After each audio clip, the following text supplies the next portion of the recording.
Alright, a couple of tools and equipment for repairing the steering system. We've seen this before. We have on left, we have a pitman arm puller. They come in different shapes and sizes. The pitman arm puller can also look like that tie rod puller on the right.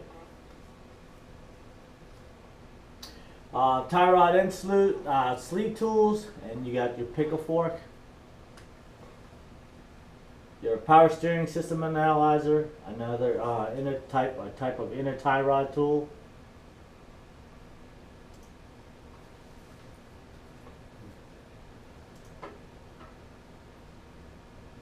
With the engine at the normal idle speed, you should turn the steering wheel from lock to lock a number of times. This will ensure the fluid is hot and the level is more accurate. Now turn the engine off. Locate the power steering pump in your vehicle by checking the owner's manual. Unscrew the cap on top of the pump and check if the fluid reaches the fill mark on the dipstick. If the level is low, check your owner's manual or shop manual to see what kind of fluid your power steering pump requires and fill it to the proper level. If the vehicle has a plastic reservoir, check the markers to see if any fluid needs to be added. Remember that using the wrong type of fluid can result in damage to the various seals in the system.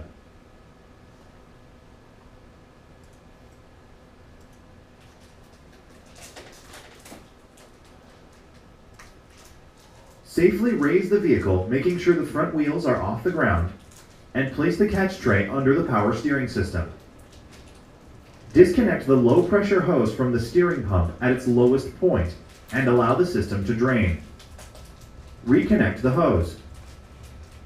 Unscrew the power steering reservoir cap and pour recommended fluid into the reservoir until it is at the correct level. Replace the cap. Start the engine and turn the steering wheel from lock to lock. If you hear a buzzing sound as you turn the steering wheel, there is air trapped in the system. Allow the engine to run for 10 to 15 minutes, turning the steering wheel from lock to lock several times to remove any air trapped in the system and circulate fluid through all parts of the system. Turn off the engine and allow the system to rest for a few minutes. Disconnect the low pressure hose and allow the system to drain. Reconnect the hose and pour recommended fluid into the reservoir until it is at the correct level. Start the engine and turn the steering wheel from lock to lock several times to purge air from the system. Turn off the engine. Top off the power steering reservoir if necessary. Lower the vehicle.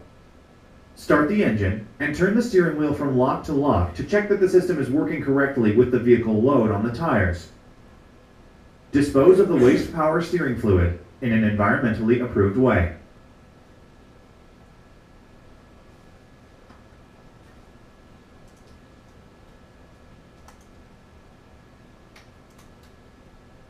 Safely raise the vehicle to make sure the front wheels are off the ground and place the catch tray under the power steering system. Following the manufacturer's instructions for the pressure gauge analyzer you are using, disconnect the high pressure hose from the power steering pump. Connect the inlet hose from the gauge to the high pressure connection on the power steering pump using the appropriate adapter. Be careful not to lose too much fluid. Connect the high pressure hose to the outlet valve on the pressure gauge using the appropriate adapter. With the pressure gauge control valve open, start the engine and run it at idle until fluid circulates through the tester and hoses and the air is purged from the fluid. Turn the engine off. Check the power steering fluid level and add fluid if necessary. Start the engine again. Record the initial pressure and flow readings on the pressure gauge. Close and open the pressure gauge control valve, making sure the valve is not left closed for more than 5 seconds.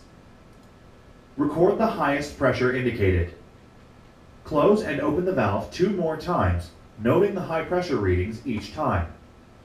With the pressure tester control valve open, turn the steering wheel to the extreme left. Record the highest indicated pressure at lock. Turn the steering wheel to the extreme right and record the pressure again. Turn off the engine. Compare these readings to the specifications in the vehicle's service manual and take your findings to your supervisor. Disconnect the analyzer hose from the high pressure connection point on the power steering pump and remove the adapter. Reconnect the vehicle's power steering system high pressure hose to the power steering pump outlet. Top off the power steering reservoir. Lower the vehicle. Start the engine and turn the steering wheel from lock to check the system is working correctly with the vehicle load on the tires. Dispose of the waste power steering fluid in an environmentally approved way.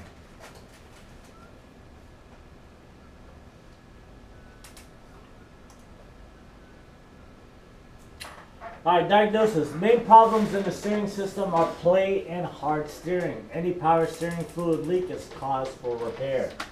Most of the time your leaks are going to come from your high side, which is your high side hose, up to 1200 psi in those things. So they leak quite often. Steering gear issues and non-rack and pinion system are usually an uneven effort needed for turning, hard steering, unusual noises when steering, and leaks. Issues in rack and pinion system includes the same complaints as the non-rack and pinion system. Steering column issues, unusual noises, looseness, and binding.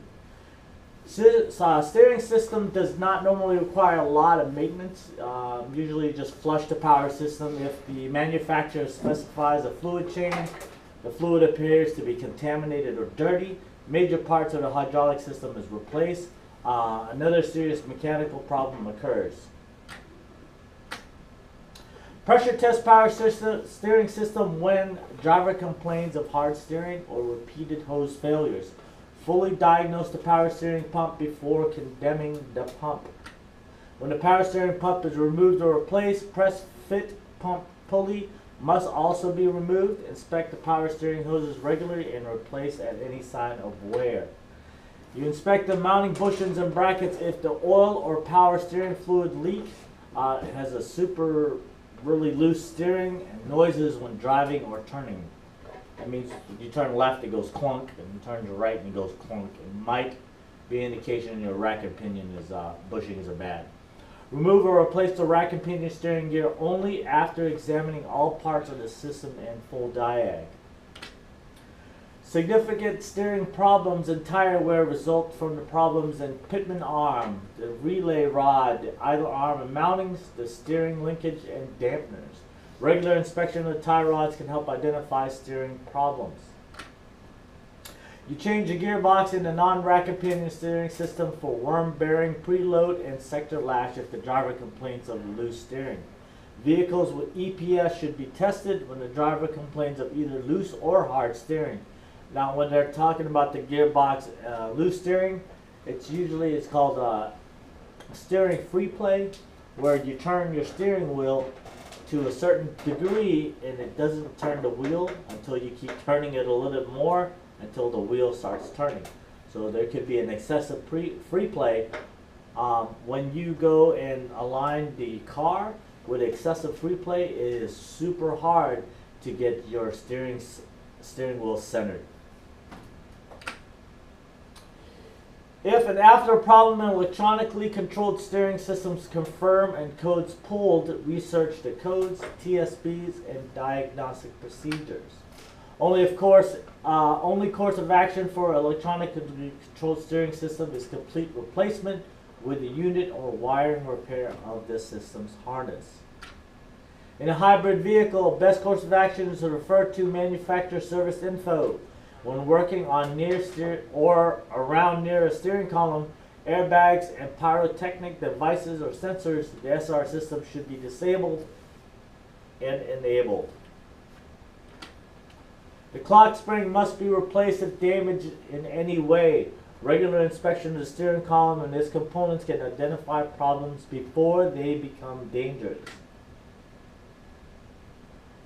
Alright, it's 8:34. We got a safety meeting at 9. So I'll meet y'all back in the shop at 9.